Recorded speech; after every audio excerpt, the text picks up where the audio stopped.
Investigating two separate weapons incidents, saying they do not know if they are linked. The first reported yesterday around 5:45 p.m.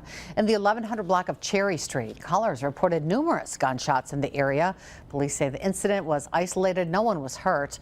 Officers detained several people inside a vehicle after finding a handgun and marijuana. At this time, a 19-year-old man from Neenah is in custody on multiple charges, including carrying a concealed weapon and drug possession. A 16-year-old boy from Oshkosh is being referred to the Winnebago County District Attorney's Office for possession with intent to deliver marijuana and possession of a deadly weapon by a person under 18. Officials are searching for a third person who ran from the scene. Second incident happened last night around 10:35. Police responded to the 300 block of Dove Street after reports of numerous gunshots in that area. Witnesses say a person was seen firing several shots toward a residence and then driving away. No one was injured. It's unknown if these two incidents are connected. Police are asking anyone with any information to contact them. The number to call is 920-236-5700.